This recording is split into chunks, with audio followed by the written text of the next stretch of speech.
Max as well in a moment. First, some news here. Mike Tyson, Brian Nielsen is all signed and all set. September 8th, more than likely in Copenhagen, Denmark. Again, that fight is all done. Tyson, of course, frozen out by Don King, trying to get a Hasim Rahman bout and another shot at the title. His last bout, by the way, was against Andrew Golota, October of last year. Ryan, you're right. That fight is all done. To boxing, Mike Tyson, overseas and overweight. When he was becoming the youngest heavyweight champion ever, he weighed in at 221 pounds. When he was thought to be in terrible shape and losing the title to Buster Douglas, he was 220 pounds. When he fought Andrew Golota in his last bout, he was 222 pounds. So what are we to make of this? Iron Mike, while talking about a new conditioning coach, weighing in at 239 pounds. He's been swallowing a lot of aggression and a lot of pizzas. Nielsen, by the way, came in at 259 3/4, but that weight said to be normal for him. Tyson's camp claims the ex-champ is in top shape. That's his heaviest weight, though, for a bout by more than 15 pounds. Now, what is sometimes lost amid the Tyson sideshow is that you could still make a case for him being a legitimate #1 contender for the heavyweight title. But being a #1 contender and getting that title shot are two very different things, even for someone with the market value of Mike Tyson. He is still a major star, but his drawing power now comes outside the United States, in countries where his celebrity is still fresh, facing largely unknown fighters who have long lost their fear of the baddest man on the planet. I don't think you have the same energies like you have before. And you have the punch, you still have the punch, and I don't think you have the heart. I'm still #1 contender. I'm still beating these guys easier than they ever been beaten. It has not been a good year professionally for Mike Tyson. He turned 35, has gone nearly 12 full months without a fight, appears to be frozen out of a title shot, and though he has yet to be charged, he has twice been accused of sexual assault. His work in the ring has been lost in the Tyson maelstrom. Against Lou Savarese in June of last year, he knocked out a solid fighter easily. But his comments after the bout brought back the old circus atmosphere. I want your heart. I want to eat his children. Last October, Tyson was again sharp against Andrew Golota. But the aftermath centered not on the Tyson win, but on Golota inexplicably quitting after 2 rounds. After that bout, the interest in Lennox Lewis, Mike Tyson, began to peak.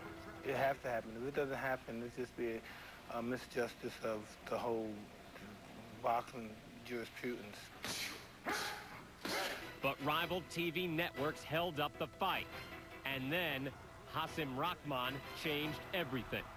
Tyson set his sights on the new heavyweight champ, but that was swept away when Rahman signed with Tyson's ex-promoter Don King. That was disappointing because, as everyone knows, I have a pending lawsuit against Don King, and by Don King making an outrageous move like that, he came to Shelley and he told Shelley in order for Mike Tyson to get a fight, he's going to have to drop his lawsuit, which I'm not going to do. Rahman and Lewis will happen again November 17th.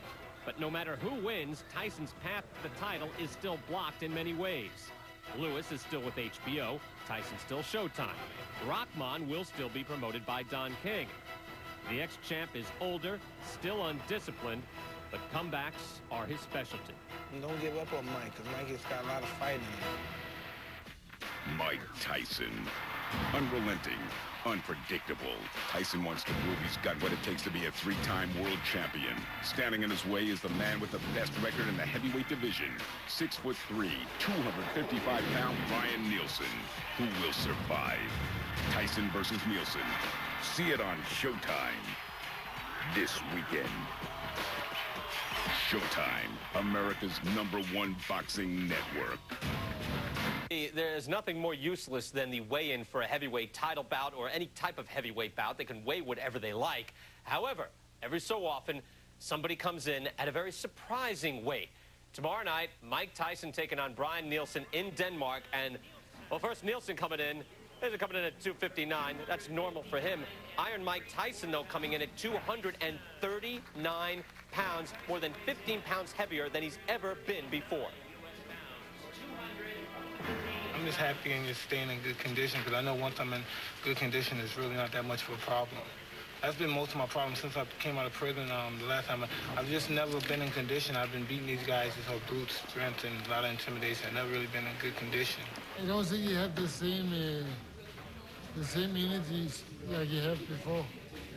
And you have the punch, you still have the punch. And I don't think you have the heart. Now, want to be straight with this. Those comments came before the weigh-in, but I thought it was very interesting that Tyson was talking about being in great condition. He's got a new strength and conditioning coach, and he comes in 15 pounds heavier than he's ever been before in any professional bout. What does this mean exactly? I mean, is this guy just losing it now, or is there any chance that he put on that much weight and there's a lot of it muscle weight? Oh, yeah, there's a chance. Not a very good one, Right. But look, you know what this really says, and this is what's saddest of all. The perception of Tyson changed most dramatically after the Botha fight.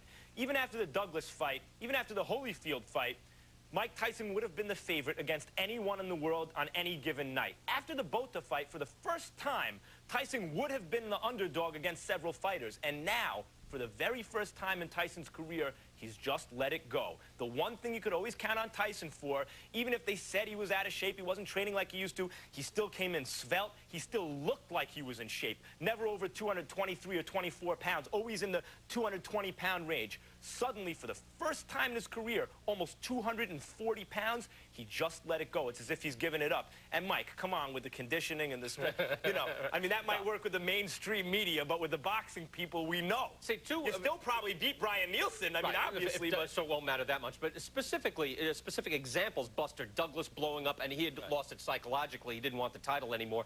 But also David Tua, who said, you know what, I'm going to be better at this weight. Well, maybe you feel better, but you're not going to be better. Take a look at the weights for Mike Tyson. I mean, he's been very consistent. His first fight as a pro was 214, but basically, when he first won the title against Trevor Berbick, 221. When he was supposedly in terrible shape, 220 against Buster Douglas. His last fight, Andrew Galata, which, Max, he looked fairly sharp against Galata, 222. So this is inexplicable. you know, what Hasim Rahman's quote after the Lennox Lewis fight, which I loved, was everyone said, oh, it's a lucky punch he landed against Lennox Lewis to win the undisputed heavyweight title.